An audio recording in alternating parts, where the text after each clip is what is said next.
Hello guys, आपका भाई अमन गुजरात आप लोगों के लिए एक नया वीडियो लेके आ चुका है। इसमें बात करेंगे इंग्लैंड टूर ऑफ इंडिया 2025 के तीसरे टी20 मुकाबले के प्रेडिक्शन के बारे में। दोस्तों, इंडिया और इंग्लैंड के बीच जो सीरीज चल रहा है उसका तीसरा मुकाबला होने वाला है कल, यानी कि 28 जनवरी शाम 7 बजे। ठीक है, तो इन दोनों टीमों के बीच टी20 और ओडीआई के मुकाबले होने वाला है। ऑलरेडी 5 टी20 में से 2 टी20 जा चुकी है, 3 टी20 ऑलरेडी बाकी है और ओडीआई के 3 मुकाबले होने वाला है, यानी कि थोड़ा बड़ा सीरीज है। ठीक है, अच्छा खासा प्रॉफिट कमाने को मिल सकता है आपको। तो आपको सिर्फ इतना करना है कि भाई यूट्यूब को भी ज्वाइन करके रखना है, ताकि इसमें आपको सारे मैच के जो भी पिच रिपोर्ट होंगे वो भी बता दूंगा। ठीक है, उसके साथ साथ मतलब जैसे जैसे मैच आएंगे उसमें आपको वीडियो के थ्रू पिच रिपोर्ट भी आएगा, हेड टू हेड रिकॉर्ड के बारे में भी बताऊंगा, दोनों टीमों के करंट फॉर्म के बारे में भी बताएंगे, और उसके साथ साथ हम ये भी जानेंगे कि भाई कौन सी टीम बढ़िया परफॉर्मेंस दे सकती है फ्यूचर मैच में, या फिर रिसेंट में कैसा परफॉर्मेंस चल रहा है। यानी कि इन शॉर्ट पूरा डिटेल में सब कुछ बताऊंगा, लाइनअप भी बताऊंगा, और उसके साथ साथ कौन कौन से प्लेयर बढ़िया परफॉर्मेंस देख सकते हैं कल के मैच के दौरान, उसके बारे में भी बात करेंगे। इन शॉर्ट इतना समझ लो दोस्तों, इस वीडियो में आपको सारे के सारे प्रेडिक्शन बता दूंगा और आगे भी बताता रहूंगा। तो वीडियो को सब्सक्राइब करना है, सॉरी चैनल को सब्सक्राइब करना है और बेल आइकन को भी प्रेस करना है, और उसके साथ साथ आपको डिस्क्रिप्शन में टेलीग्राम चैनल का लिंक मिल जाएगा, उसको जल्दी से जाकर ज्वाइन करना है, बिल्कुल फ्री ऑफ कॉस्ट है। वहां पे आपको सारे मैच के जो भी टिप्स होती है, यानी कि कैसे एंट्री एग्जिट करना है, लॉस कट बुक सेट कैसे करना है, विथ प्रूफ के साथ आपको मैं दिखाऊंगा। मतलब वहां पे आ जाएंगे तो आपको इजीली प्रॉफिट बनाने के लिए मदद मिल जाएगी। तो भाई जल्दी से जाकर यूट्यूब और टेलीग्राम को ज्वाइन कर लो। देखो दोस्तों, इस मैच की बात किया है तो वेन्यू देख लो। इस मैच का निर्जन क्रिकेट स्टेडियम राजकोट गुजरात वाला पिच है, यानी कि सौराष्ट्र क्रिकेट एसोसिएशन स्टेडियम जो राजकोट का है उसी पिच पर यह मुकाबला होने वाला है। ठीक है, चलो दोस्तों प्रेडिक्शन की शुरुआत करते हैं। पहले बात करते हैं दोनों टीमों के हेड टू हेड रिकॉर्ड के बारे में दोस्तों। तो दोनों टीमों के बीच अब तक टी20 के 26 जीते मैचेस हो चुके हैं, उसमें से 15 मुकाबले इंडिया ने और 11 मुकाबले इंग्लैंड ने विन किए हैं। यानी कि इन द सेंस इतना समझ लो दोस्तों कि भाई इंडिया थोड़ा हैवी होता है इंग्लैंड के कंपेयर में। पहले क्या था कि भाई इंग्लैंड का परफॉर्मेंस इक्वल ही रहता था इंडिया के कंपेयर में। अभी क्या है कि भाई पिछले कुछ सालों से इंग्लैंड है ना, वो थोड़ी फ्लॉप चल रही है उसकी टीम, तो उस वजह से वो लगातार हार रही है। और इंडिया के पास अभी इस सीरीज में तो भाई एडवांटेज है, क्योंकि होम ग्राउंड पे मैचेस होने वाला है, तो उस वजह से इंडिया के जीतने के चांसेस हाई रहेंगे। ठीक है, और इंग्लैंड की जो टीम है वो थोड़ी फ्लॉप चल रही है अभी। ठीक है, तो उस वजह से इंडिया के जीतने के चांसेस हाई होंगे। और अभी देखो यहाँ पे इस वेन्यू की बात कर लेते हैं, तो इस वेन्यू पर दोनों टीमों के बीच अब तक एक भी मैच नहीं हुआ है, ये पहला मुकाबला होगा। ठीक है, लास्ट 10 मैच का रिकॉर्ड देख लो आप लोग, तो उसमें से 8 मैचेस इंडिया ने और 2 मैचेस इंग्लैंड ने विन किए हैं। लास्ट 5 मैचेस का रिकॉर्ड देखा जाए तो उसमें से 3 मैचेस इंडिया ने और 2 मैचेस इंग्लैंड ने विन किए हैं।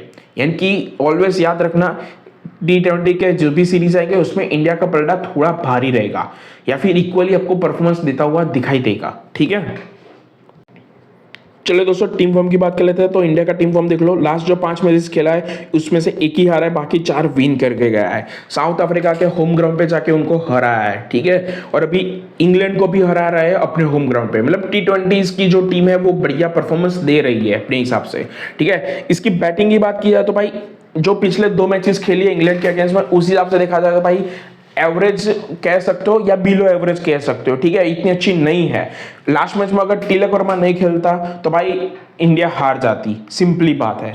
ठीक है, वैसे देखा जाए तो भाई मुझे दोनों की बैटिंग इक्वली लग रही है। इंडिया और इंग्लैंड की जो परफॉर्मेंस दे रही है उस हिसाब से तो भाई इक्वल ही है। 1-2 प्लेयर चलते हैं तो टीम का ठीक ठाक स्कोर बना लेते हैं। बॉलिंग की बात कर लेते हैं तो भाई इंडिया की बॉलिंग काफी हद तक बेहतरीन है। इनके पास पेसिंग अटैक नहीं है, पेसर्स को ला नहीं रहे, स्पिनर को ज्यादा परफॉर्म कर रहा है, उनको ज्यादा खिला रहे हैं। लेकिन एक्सपीरियंस स्पिनर है तो भाई विकेट ले रहा है और इंग्लैंड को अच्छा खासा चकमा दे रहे हैं। लेकिन अगर इंग्लैंड के बल्लेबाज फॉर्म में आते हैं तो भाई स्पिनिंग अटैक से कुछ होने वाला नहीं है मेरे हिसाब से, पेसर्स को लाना पड़ेगा। ठीक है, फिर भी देखा जाए तो इंग्लैंड के कंपेयर में इंडिया की बॉलिंग अच्छी खासी है, स्ट्रांगनेस लग रही है मुझे।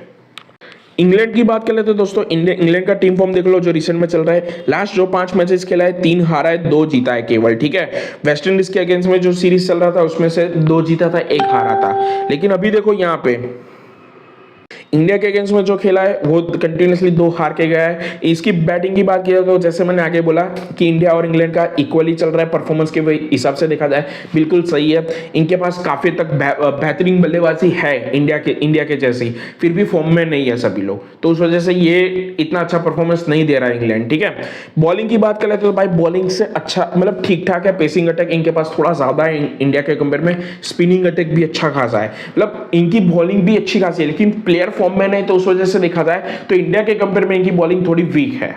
ठीक है, चलो दोस्तों ओवरऑल टीम कंपैरिजन कर लेते हैं। तो ओवरऑल जो रिकॉर्ड है दोनों टीमों का 10-10 मैचेस का अलग अलग टीमों के अगेंस्ट, तो इस हिसाब से देखा जाए तो 90% चांसेस है इंडिया के विन होने के और 50% जितने चांसेस है इंग्लैंड के विन होने के। एवरेज स्कोर देख लो 191 का इंडिया का, 157 का इंग्लैंड का। हाईएस्ट स्कोर 297 का इंडिया का, 218 का इंग्लैंड का। लोएस्ट स्कोर 124 का इंडिया का, 103 का इंग्लैंड का। यानी कि देखो थोड़ा बहुत पलटा भारी होगा ऑलवेज इंडिया का। ठीक है, और इस मैच में भी होगा। 60% चांसेस लग रहे हैं इंडिया के विन होने के और 40% जितने चांसेस लग रहे हैं इंग्लैंड के विन होने के। देखो इंडिया के पास देखो एक्सपीरियंस है, ठीक है, और प्लेयर अभी थोड़े बहुत फॉर्म में है, मतलब 2-3 प्लेयर है जो मैनेज कर लेते हैं और इनके पास एडवांटेज होगा, इनके होम ग्राउंड पर मैच है, तो उस वजह से जीत सकता है इंडिया।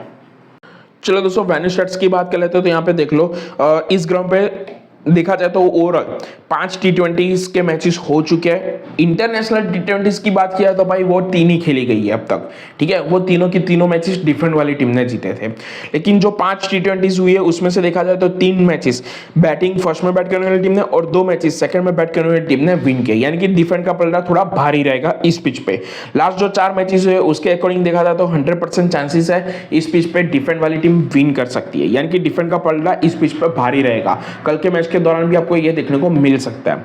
एवरेज स्कोर देख लो फर्स्ट का 180 का है और सेकंड का 140 का है। वो क्योंकि इस पिच पे ना जो भी टीम फर्स्ट बैट करने को आती है वो थोड़ा बहुत अच्छा स्कोर बना के जाती है, सेकंड में इतना स्कोर नहीं बनता है उस वजह से। हाई स्कोर देख लो 228 का इस पिच पे, वो भी इंडिया ने बनाया था। लो स्कोर 87 का है, वो साउथ अफ्रीका ने इस पिच पे बनाया था।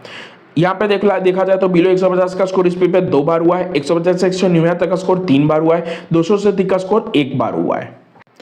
चलो दोस्तों मिन पिच रिपोर्ट की बात कर लेते तो T20s के दौरान ये पिच एवरेज परफॉर्म करता है, बल्लेबाजी के लिए एवरेज पिच रहेगा। ठीक है, क्योंकि क्या है देखो इस पिच पे ना जो भी टीम फर्स्ट में बैट करने को आती है, रीजन बता रहा हूं, ठीक है, ध्यान से सुनना।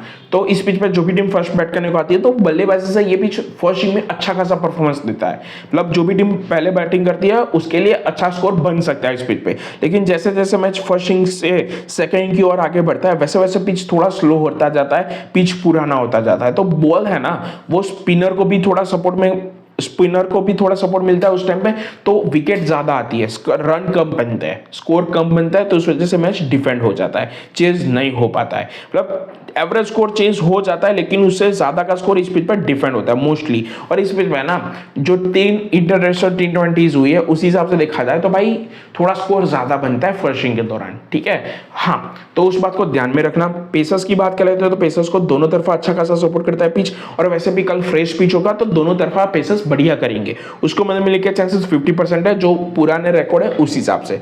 लेकिन मुझे लग रहा है पेसर्स को थोड़ा ज्यादा सपोर्ट करेगा। मिडल ऑर्डर के दौरान आपको दोनों इनिंग में स्पिनर भी थोड़े बहुत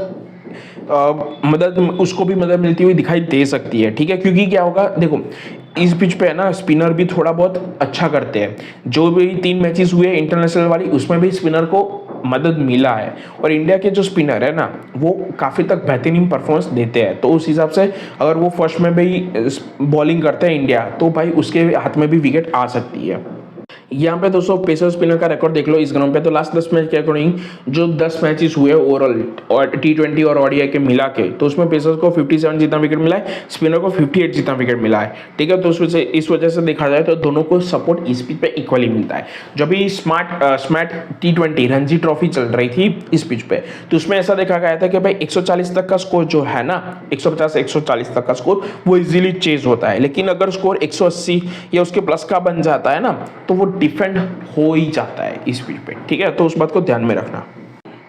चलो दोस्तों रिसेंट मैच की बात कर लेते हैं जो इस ग्राउंड पे हुए हैं। ठीक है, ये 3 इंटरनेशनल T20s है जो अब तक खेली जा चुकी है इस पिच पे। तो जो पहला मैच था अभी रिसेंट में हुआ था इंडिया और श्रीलंका के बीच में 2023 में, उसमें इंडिया ने फर्स्ट इनिंग के दौरान 228 का स्कोर बनाया था और श्रीलंका को 138 में खत्म करके डिफेंड करते हुए मैच जीता था। इसमें सूर्य कुमार ने 112 का स्कोर बनाया था, यानी कि शतक जड़ा था। दूसरा मैच देख लो जो साउथ अफ्रीका और इंडिया के बीच में हुआ था 2020 या 21 के करीब, उसमें इंडिया ने फर्स्ट इनिंग के दौरान 169 का स्कोर बनाया, साउथ अफ्रीका को 87 में खत्म करके ऑल आउट करते हुए डिफेंड करते हुए मैच जीता था। दूसरा मैच देख लो, ठीक है, जो इंडिया और न्यूजीलैंड के बीच में हुआ था 2017 में, उसमें फर्स्ट इनिंग के दौरान न्यूजीलैंड ने 196 का स्कोर बनाया 2 विकेट गवा के और इंडिया को 20 ओवर के दौरान 156 में अटका दिया और डिफेंड करते हुए मैच जीता। यहाँ पे देख लो दोस्तों, आपको तीनों के तीनों मैचेस में फर्स्ट इनिंग में थोड़ा ज्यादा स्कोर बनता हुआ दिखाई देगा, ठीक है, क्योंकि उसमें बल्लेबाजी इजीली होती है, इसका मतलब यही है, ठीक है। सेकंड में मोस्टली देखो स्कोर तीनों के तीनों मैचेस में डिफेंड हुआ है, ठीक है। चलो दोस्तों प्लेइंग 11 की बात कर लेते हैं, यानी कि लाइनअप की। तो इंडिया की ओर से संजू सैमसन, अभिषेक शर्मा, सूर्य कुमार, तिलक वर्मा, ध्रुव जुरैल, हार्दिक पांड्या, अक्षर पटेल, वाशिंगटन सुंदर, हर्षदीप, वरुण चक्रवर्ती, रवि बिश्नोई, ठीक है। और इंग्लैंड की ओर से Brian Tackett, Philip Salt, Jos Buttler, Harry Brook, Livingstone, J Smith, जेवटन, बी क्रैश, Jofra Archer, Adil Rashid, Mark Wood, ठीक है। तो ये होगी दोनों टीमों की प्रोबेबल प्लेइंग 11। कौन कौन से प्लेयर चल सकते हैं कल के मैच के दौरान? तो भाई अभिषेक शर्मा के चांसेस मुझे थोड़े ज्यादा लग रहे हैं। संजू सैमसन डिसेंट वाली पारी खेल के जा सकता है या फिर इन दोनों में से कोई बढ़िया करके जाएगा, इन शॉर्ट इतना समझ लो, ठीक है। सूर्य कुमार की उम्मीद मुझे कल के मैच में लग रही है, हार्दिक पांड्या भी बढ़िया करके जा सकता है, ठीक है। अगर स्टार्टिंग के 3 विकेट थोड़ी जल्दी आ जाते हैं, ठीक है, इतना स्कोर नहीं बनता है, तो तिलक वर्मा के चलने के भी चांसेस है, ठीक है। अक्षर पटेल थोड़ा बहुत बढ़िया करेगा, वरुण चक्रवर्ती, अर्शदीप, और सेकंड में रवि बिश्नोई थोड़ा बहुत बढ़िया करके जा सकता है, ठीक है।